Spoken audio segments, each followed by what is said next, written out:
अस्सलाम वालेकुम दोस्तों, आप देख रहे हैं राकिब ज़िया की यूट्यूब चैनल। इस यूट्यूब चैनल के ऊपर हमने एक सीरीज शुरू की है PG entrance 2020 subject political science की। और ये कश्मीर यूनिवर्सिटी का जो आने वाला एंट्रेंस है, इसमें हम आपके लिए अलग अलग टॉपिक्स के ऊपर लेक्चर्स दे रहे हैं। तो अभी तक हमने 2-4 वीडियोस किए हैं, उसी सिलसिले की ये 5th वीडियो आज आपके सामने है, जिसमें हम जो यूनिवर्सिटी का सिलेबस निकला है पीजी एंट्रेंस का, उसके बारे में बात करेंगे। तो पहला यूनिट जो है ये ऑलमोस्ट हमने कंप्लीट कर लिया है। अब जो दूसरा यूनिट है liberty, equality, justice, democracy, rights, power, तो आज हम इस यूनिट सेकंड को डिफाइन करेंगे और इसके रिगार्डिंग जो इम्पोर्टेंट पॉइंट्स है उनको भी इंशाल्लाह डिस्कस करेंगे। आप हमारी चैनल पे बने रहिए और इंशाल्लाह जो भी अपडेट होगा वो इस पे आपको मिलेगा। तो डियर फ्रेंड्स, अगर आपने इस चैनल को सब्सक्राइब नहीं किया है, इसको सब्सक्राइब कीजिए, इसको शेयर कीजिए, लाइक कीजिए और इसके ऊपर कमेंट कीजिए। और जो भी आपके दोस्त हैं उन तक ये मैसेज पहुंचाइए कि जो राकिब ज़िया की चैनल है, इस पे उनको अप टू डेट इंफॉर्मेशन मिलती है, चाहे वो कॉलेजेस में पढ़ते हैं, चाहे वो स्कूल्स में पढ़ते हैं, चाहे वो यूनिवर्सिटीज में। तो किसी भी कॉम्पिटिटिव एग्जाम की अगर आप तैयारी कर रहे हैं तो इस चैनल को सब्सक्राइब करें, इंशाल्लाह आपको बहुत अच्छा फायदा मिलेगा। तो दोस्तों, हम आपका टाइम ज़ाया नहीं करेंगे, हम आगे बढ़ते हैं। और जो हमारा टॉपिक है आज का, that is called liberty. Liberty का कंसेप्ट जो है ये आपने फर्स्ट सेमेस्टर में पढ़ा होगा, लेकिन यहां पे मैं थोड़ा इसके ऊपर और डिस्कशन करूंगा। जो कंसेप्ट ऑफ लिबर्टी है ये बेसिकली एक कॉम्प्लेक्स वर्ड है और इसको डिफाइन करना काफी डिफिकल्ट है। दैट इज वाई कि जो हम देखते हैं कैपिटलिज्म में लिबर्टी का एक अलग मीनिंग होता है, सोशलिज्म में इसका अलग मीनिंग होता है, और सेक्युलरिज्म की अगर हम बात करें वहां पर एक अलग इसका मीनिंग होता है। एक लैंडलॉर्ड के लिए लिबर्टी ये है कि उसको ज्यादा से ज्यादा जो है प्रोड्यूस मिले, वो पीजेंट से ज्यादा काम ले। कैपिटलिस्ट के लिए फ्रीडम का मतलब यह है कि वो लेबर, जो मजदूर है, उससे ज्यादा काम ले।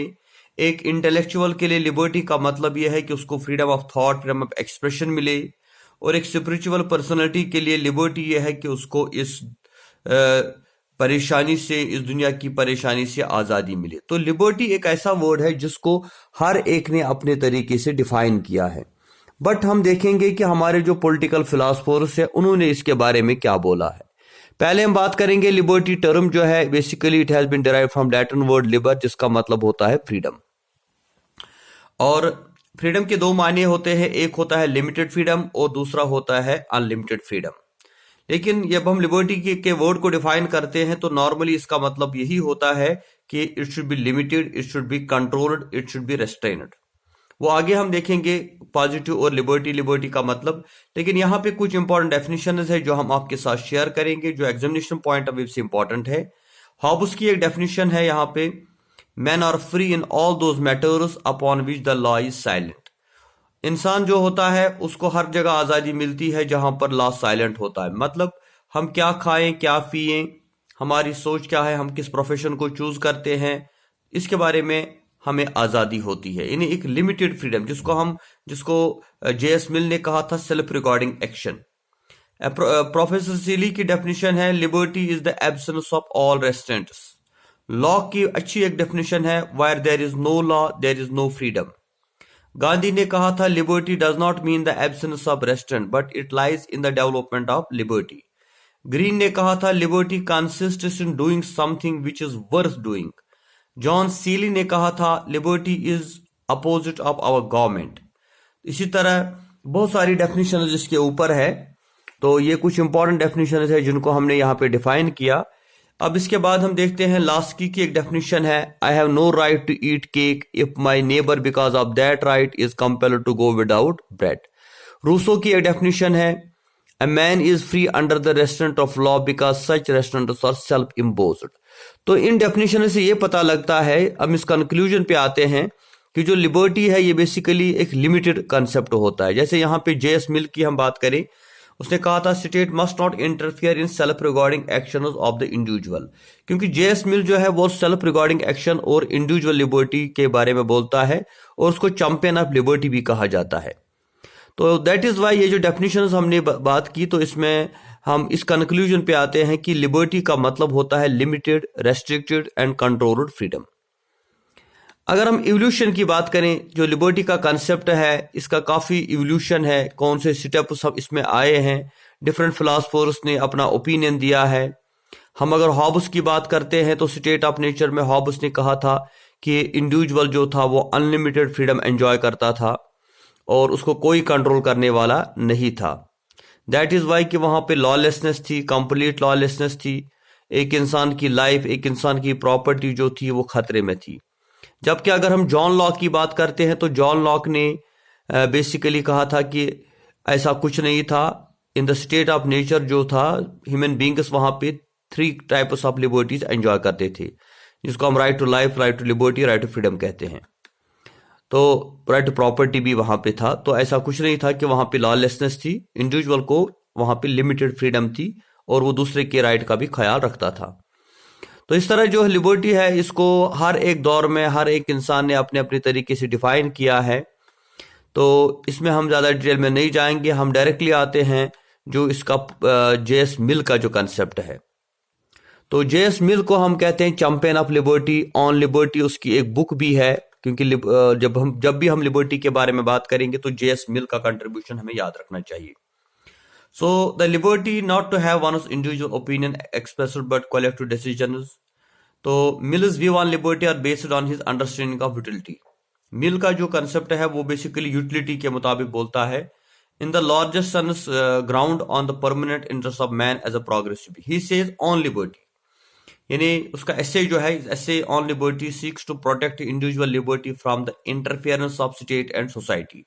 He takes the concept of liberty beyond the utilitarian doctrine of Bentham by holding a view that a proper conception of happiness includes freedom as individuality. For Mill, individuality was a prerequisite for the cultivation of the self. This would enable society to progress as each individual useful in proportion of, यानी यहाँ कहने का मतलब यह है कि जो JS मिल है उसने जो कंसेप्ट ऐसे लिखा था ऑन लिबर्टी, उसमें बेसिकली उसने कहा था कि सेल्फ रिगार्डिंग एक्शन जो होती है, जिसको आप इंडिविजुअल फ्रीडम भी कहते हैं, उसमें स्टेट का कोई इंटरफेयर नहीं होना चाहिए।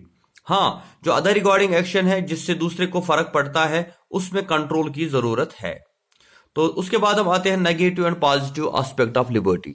तो लिबर्टी के 2 एस्पेक्ट्स है, एक है नेगेटिव और दूसरा है पॉजिटिव।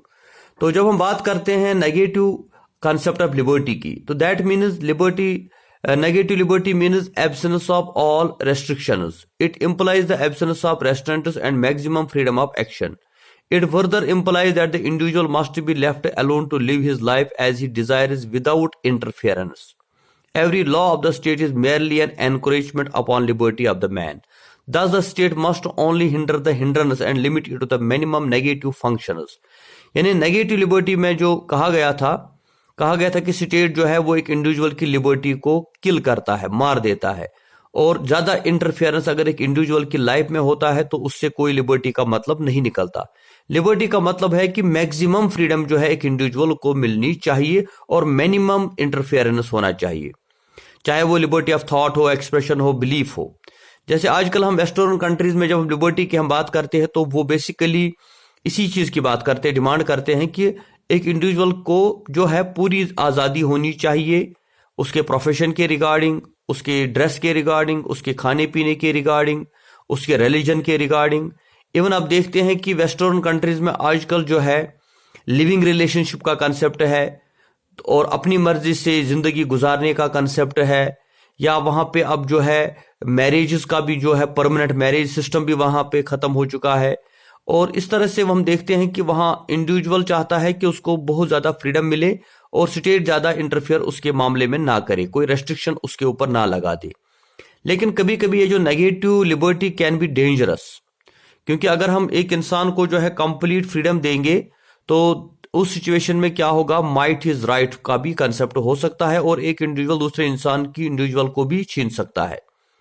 इससे हम देखते हैं rich becomes richer, poor becomes poorer. Capitalism यही कहता था कि एक इंडिविजुअल को फ्रीडम होनी चाहिए to earn money, to increase his wealth, लेकिन उससे फिर सोसाइटी में डिविजन्स हुए, rich becomes richer, poor becomes poorer. और ऐसे ही अगर हम एक इंडिविजुअल को ये फ्रीडम दे कि वो अपनी मर्जी से जिंदगी गुजारे, तो उससे दूसरे को प्रॉब्लम्स खड़ी हो सकती है। तो ये काफी डिस्कशन का पॉइंट है कि जो नेगेटिव लिबर्टी है इसके क्या बैड इंपैक्ट्स होते हैं।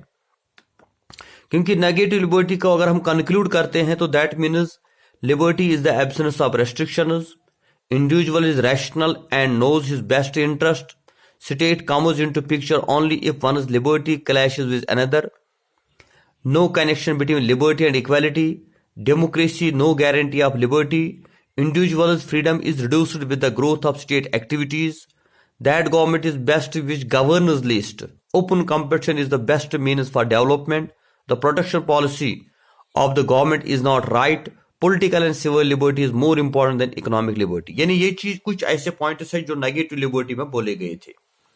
लेकिन अब इसके मुकाबले में अगर हम जाते हैं पॉजिटिव कंसेप्ट ऑफ लिबर्टी की तरफ, तो पॉजिटिव कंसेप्ट क्या है? The real liberty is possible only when each one of us accept some restraints on our freedom. Real liberty या पॉजिटिव लिबर्टी तब पॉसिबल होती है जब हम में से हर एक इंसान जो है अपनी लिबर्टी को, अपनी आजादी को कुछ हद तक कंट्रोल करता है। Because man is a social and political animal, in order to achieve the benefits of social life he accept some restraints on his freedom. इंसान जो है वो एक सोशल और पॉलिटिकल एनिमल है, वो सोसाइटी में रहता है, उसके रहने से दूसरे को फर्क पड़ता है और उसके कुछ करने से, अच्छा या बुरा करने से भी दूसरे को असर पड़ता है। Because we are living beings, we are social beings, we are living together, we are depend on each other. तो ऐसी सिचुएशन में यह कहना कि एक इंसान अपनी मर्जी का मालिक है, जो चाहे करे, दैट इज नॉट पॉसिबल। तो इसलिए जो पॉजिटिव लिबर्टी है इसका मतलब यह है कि I have a freedom, but my freedom ends where my nose begins. Your freedom ends where my nose begins. यानी जहां से मेरा एरिया शुरू होता है तो वहां से आपकी फ्रीडम जो भी खत्म होती है। It means you can do anything you like so long as you do not touch my freedom. यानी ऐसा भी नहीं है कि इंसान को फ्रीडम नहीं है, इंसान को फ्रीडम दी गई है, लेकिन इतनी कि जिसे दूसरे को प्रॉब्लम ना हो। So positive liberty means that the state creates positive condition for the good life. The state should perform not merely negative functions, creating hindrance, but must organize positive service and conditions, and individual cannot produce alone. तो इसलिए जो positive aspect है, जिसके बारे में lock ने भी कहा था कि liberty means eager maintenance of that atmosphere in which man can have the opportunity to their best selves. तो पॉजिटिव लिबर्टी एक अच्छा कंसेप्ट है लिबर्टी का, जहां पर हर कोई इंसान जो है वो अपनी फ्रीडम को एंजॉय कर सकता है। तो जेसी जोहरी का जो principles of modern political science है, इसके अंदर भी जेसी जोहरी ने कंसेप्ट ऑफ लिबर्टी को जो है बड़े डिटेल में जो है डिस्कस किया है। Then we have another concept of liberty, जिसमें हम बात करेंगे रेस्ट्रिक्शंस, काइंड्स ऑफ लिबर्टी की, जो काइंड्स लिबर्टी के टाइप्स है। लाइक नेचुरल लिबर्टी की हम बात करते हैं, तो natural liberty basically it implies complete freedom for a man to do what he will. It is the liberty which man enjoy in the imaginary state of nature when civil society did not exist. Natural liberty वो liberty होती है जो basically एक इंसान state of nature में enjoy करता था, जहां पर कोई लिमिटेशन, कोई रेस्ट्रिक्शन नहीं थी। और रूसो जो है, याद रखना चाहिए, Rousseau is the main exponent of the concept of natural liberty, क्योंकि रूसो ने कहा था man is born free but everywhere in chains. तो in his opinion man lost natural liberty with the emergence of state and civil society. Rousseau कहता है इंसान की जो नेचुरल लिबर्टी थी वो उसने कब खो दी? जब स्टेट बनी, जब सिविल सोसाइटी की शुरुआत हुई। तो लेकिन ये जो है, ये जो नेचुरल लिबर्टी का कंसेप्ट है, it is not license, it is not something कि आप जो चाहो करो, बल्कि यहां पर भी कुछ कंडीशंस थी, कुछ रेस्ट्रिक्शंस थी। जैसे लॉक ने कहा था कि वहां पर जो लोग थे वो वहां पे राइट्स एंजॉय करते थे। इसके बाद हम जिस लिबर्टी की बात करते हैं वो है civil liberty. This refers to the liberty enjoyed by the man in society. It is a personal liberty, इसको हम पर्सनल लिबर्टी भी कहते हैं। और इसका मतलब होता है कि एक इंसान जो है अपनी लिबर्टी को एंजॉय करे, उसके ऊपर जो है लॉ का कंट्रोल हो। और ये जो है सिविल लिबर्टी एक ऐसी सिस्टम होता है जिसमें freedom of freedom of individual, freedom of movement होता है, इक्वलिटी बिफोर लॉ की हम बात करते हैं, equal protection of laws, security of personal possessions, freedom of speech, expression, freedom of belief and religion, इसको हम बोलते हैं सिविल लिबर्टी। देन वो है political liberty. Political liberty basically democracy की शुरुआत जब से हुई है तब से हम पॉलिटिकल लिबर्टी की बात सुनते हैं। इसका मतलब होता है कि गवर्नमेंट की एक्टिविटीज है, जो पावर है, it should B enjoyed by the people. So political liberty implies right to determine government and share in authority of the state, right to vote, right to participate in the election, right to criticize the government. तो इसको हम बोलते हैं political liberty कि लोगों को ये right होना चाहिए कि वो अपनी गवर्नमेंट को खुद चूज करें। इसमें लीकॉक की हम बात करेंगे तो ही define that right of the people to choose their government we should be responsible to the general body of the people, इसको हम बोलते हैं political liberty. Then we have economic liberty. Economic liberty means that basic necessities of life should be assured to everybody. It means reasonable material security and a right to work. Civil and political liberty becomes meaningless in the absence of economic liberty. Economic liberty implies free competition in economic sphere. It lies in the absence of gross inequalities. तो ये जो basic needs of life है इनको पूरा होना चाहिए, ये एक इंसान को आज़ादी होनी चाहिए। Then we have national liberty. National liberty जो है स्वराज का कंसेप्ट है, सेल्फ डिटर्मिनेशन का कंसेप्ट है कि हर एक नेशन को, हर एक कौम को आज़ादी का हक है। Freedom is swaraj my birth right and I shall have it Tilak ने कहा था। क्योंकि ये जो हम नेशनल लिबर्टी की बात करते हैं तो ये 15 अगस्त 1947 को इंडिया को मिली है, जब यहाँ पे जो है फॉरेन कंट्रोल जो था वो खत्म हो गया। तो ये ब्रीफ इंट्रोडक्शन था about this liberty. Then we have equality. Equality means absence of discrimination and provision of equal opportunities. तो जिस तरह मैंने कहा था कि लिबर्टी एक कंफ्यूजिंग वर्ड है, इसी तरह इक्वालिटी जो है वो भी एक कंफ्यूज्ड वर्ड है।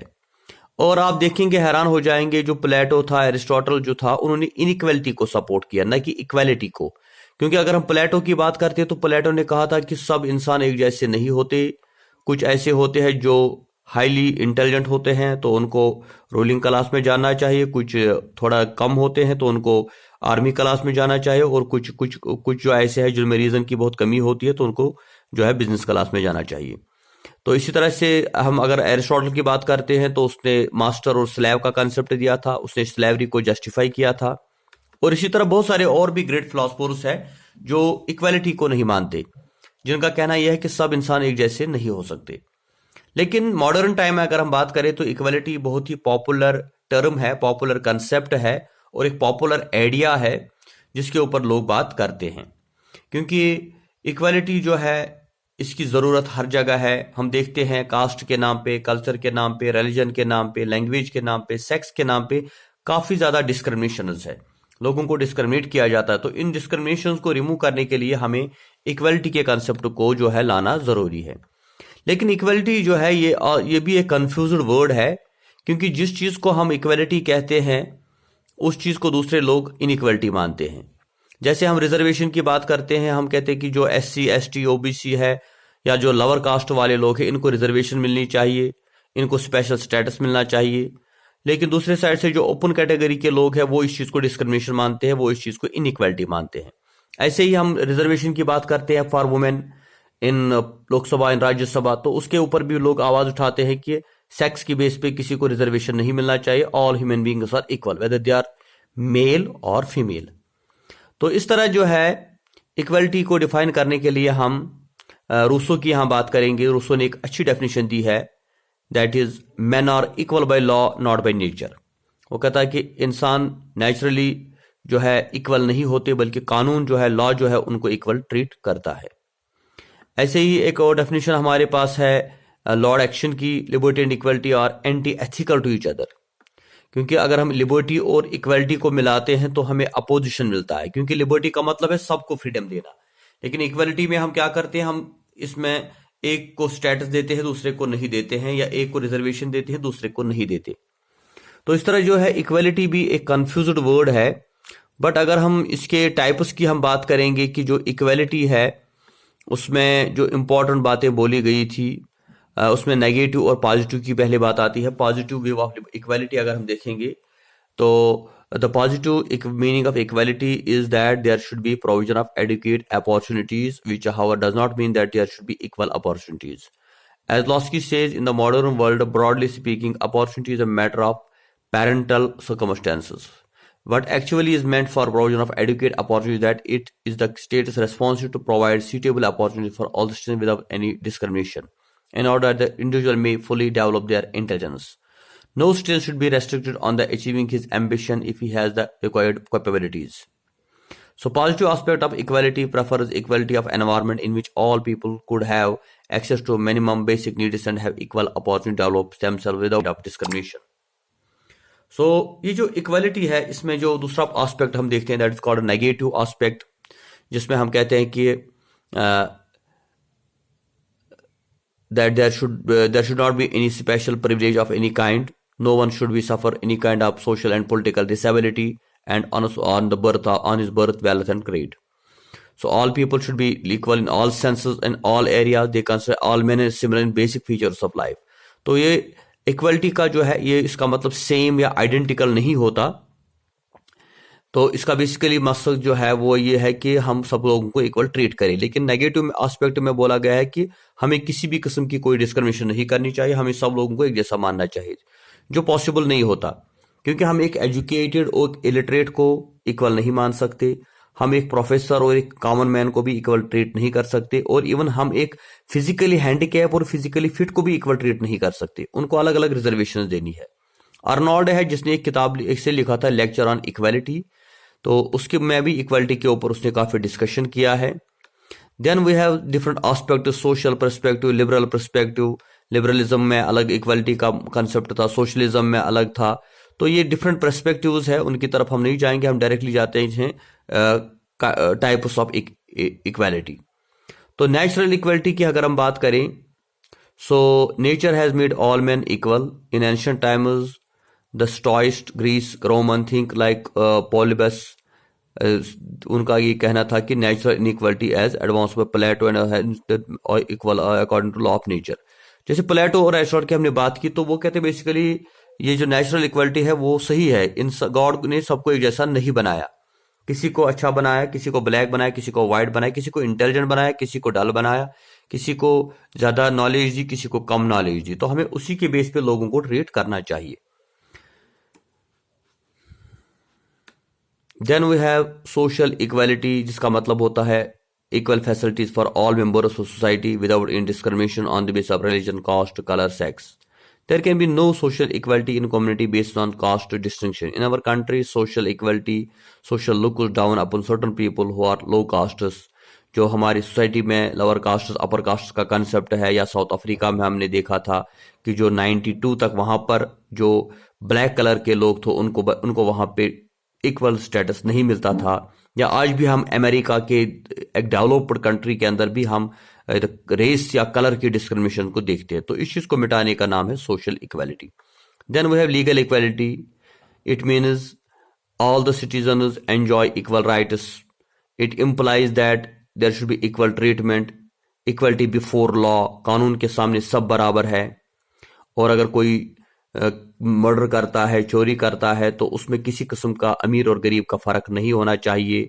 इसमें कहा जाता है कि law is blind. It means ये लॉ जो है ये कोई डिस्क्रिमिनेशन अमीर और गरीब में नहीं करता, बल्कि इसके लिए सब बराबर होते हैं। और इसमें ये भी चीज़ देखी गई है कि अगर इसमें ये चीज़ देखना है कि अगर कोई इन्फेंट है, अगर कोई छोटा बच्चा है, तो उसको हम ट्रीट नहीं करेंगे कि उसको भी क्रिमिनल की सज़ा दी जाए। उनके लिए अलग से जुवेनाइल कोर्ट्स होते हैं जहां पे इन बच्चों को रखा जाता है। तो पॉलिटिकल इक्वलिटी की बात आती है, तो everybody should be given the right to vote. There should not be any discrimination on the basis of caste, colour, religion. तो ये चीज भी यहाँ पे देखनी है, हर एक को राइट टू वोट मिलना चाहिए, चाहे मेल हो, फीमेल हो, ब्लैक हो, व्हाइट हो। और इक्वालिटी ऑफ अपॉर्चुनिटीज का मतलब ये होता है कि हर एक को इक्वल अपॉर्चुनिटी मिलनी चाहिए। और इसमें जो है रिजर्वेशन की बात आती है कि जो लोअर कास्ट के लोग हैं